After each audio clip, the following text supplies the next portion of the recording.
Hi, in this class we discuss about absolute convergence. The definition of absolute convergence is an infinite series summation un is said to be absolutely convergent if summation mod un is convergent. An infinite series summation un is said to be absolutely convergent if its modulus, if its non-negative terms is convergent.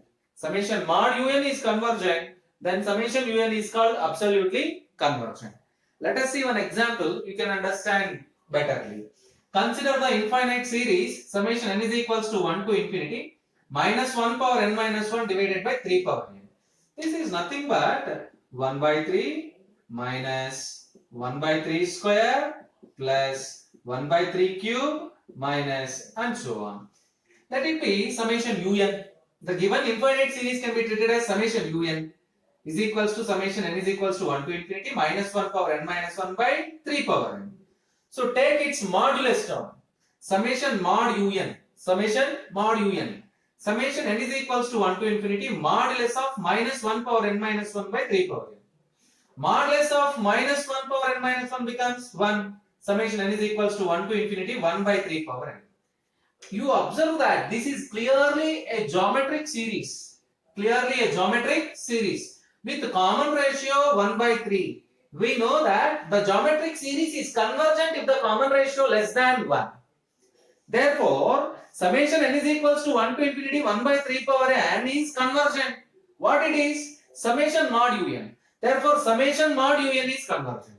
If summation mod un is convergent, then summation un is said to be absolutely convergent.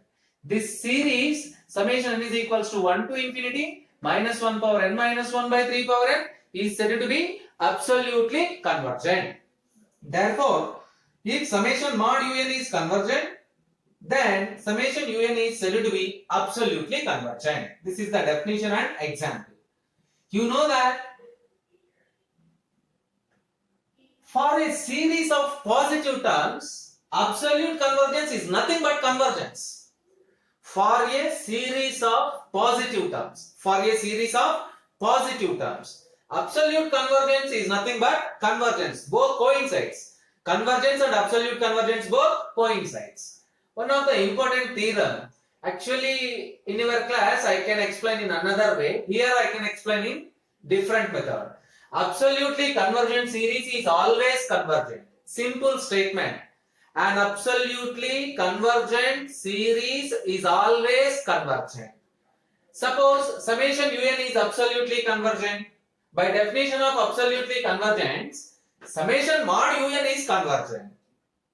So right, let us apply the Cauchy general principle of convergence.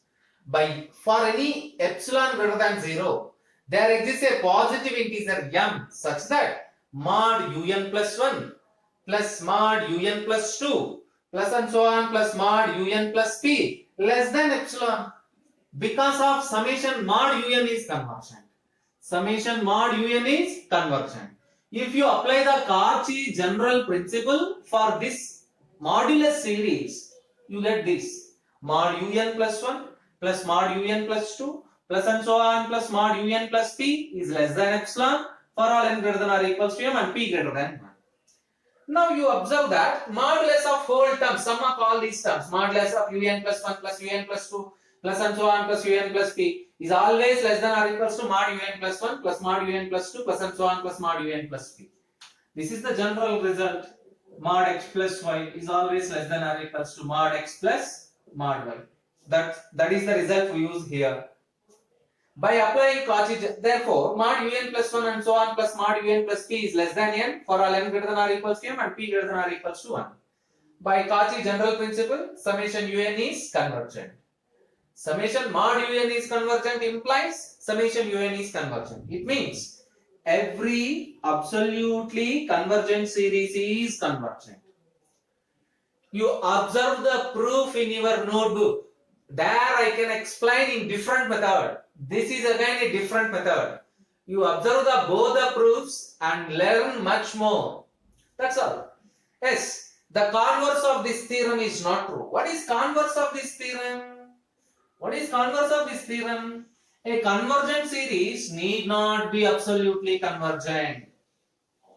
The converse of this theorem is not true. What is convergence?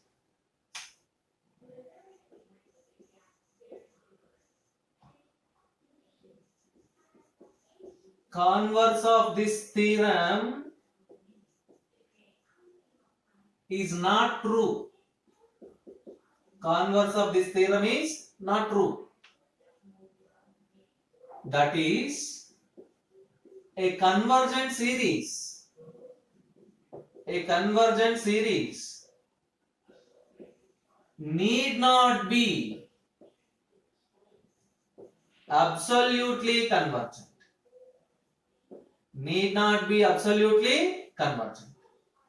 A convergent series need not be absolutely convergent. Let us see one example. Summation n is equals to 1 to infinity minus 1 power n minus 1 by n. Yes, we know that one of the very familiar example. By Leibniz test, this series is clearly a convergent series. Take its modulus. Summation n is equals to 1 to infinity mod minus 1 power n minus 1 by n, which is equals to summation n is equals to 1 to infinity 1 by n.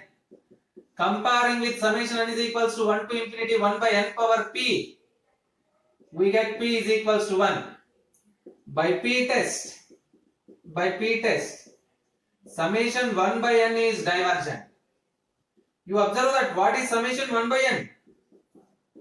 Summation mod minus 1 power n minus 1 by n is divergent. But without modulus it is convergent. By taking mod it is divergent. Therefore, a convergent series need not be absolutely convergent. You observe that if summation un is convergent and summation mod un is divergent, then we say that the series is conditionally convergent or semi-convergent or not absolutely convergent. I repeat again. If summation un is convergent, summation mod un is divergent, then we say that the infinite series is not absolutely convergent or semi-convergent or conditionally convergent. This is the one of the finest example for conditionally convergent. Summation n is equals to 1 to infinity minus 1 power n minus 1 by n is convergent, but its modulus is divergent. Therefore, this series summation minus 1 power n minus 1 by n is conditionally convergent. Or it is also known as semi-convergent. Observe that.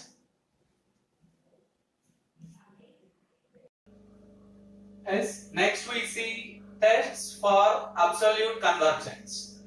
We use some important tests to check the given series is absolutely convergent or not. Actually, all these tests are already we learned that for the general series. Now for the general convergence, now we test them for absolute convergence. The first one is limit comparison test. Summation un comma summation vn be two series such that un and vn are non-zero real sequences. Observe the term, they are non-zero real sequences. And limit n tends to infinity mod un by vn is equals to l, comma l belongs to r plus. Then first one, if l not equals to 0, then summation un and summation vn absolutely convergent together. It means summation un is absolutely convergent implies and implied by summation vn is absolutely convergent. If l is equals to 0 and summation vn is absolutely convergent, then summation un is absolutely convergent. Next, root test. This is also known as Cauchy root test. Let summation un be a series such that un be a sequence of non-zero real numbers such that limit n tends to infinity mod un power 1 by n is equals to l, comma l belongs to r. You can take l belongs to r plus. Then if l less than 1, then summation un is absolutely convergent. If l greater than 1, summation un is divergent. Ratio test. This is also known as D'Alembert ratio test for absolute convergence. Let summation un be a series such that un be a sequence of non-zero real numbers and limit n tends to infinity mod un plus 1 by un is equals to L. Here also L belongs to R plus. Then we have two possibilities. If L less than 1, then summation un is absolutely convergent. If L greater than 1, summation un is divergent. There is no possibility for L is equals to 0 because L belongs to positive real number. L is a positive real number, means there is no possibility for L is equals to 0. Rabe's test. Let summation un be a series such that un be a sequence of non-zero real numbers and limit n tends to infinity n into 1 minus mod un plus 1 by un is equals to L, L belongs to R, and if L greater than 1, then the series is absolutely convergent. If L less than 1, the series is divergent. You observe all these four tests: limit comparison test, root test, ratio test, and Rabe's test. They are similar as general convergence test, but the difference is limit is modulus. We find in the general test we don't use mod. Here we use mod un by bn. Again here also mod un power 1 by n. Here also mod un plus 1 by un. Here also 1 minus mod un plus 1 by un. Observe the difference and practice these tests. In the next class we solve some problems depends upon these four tests.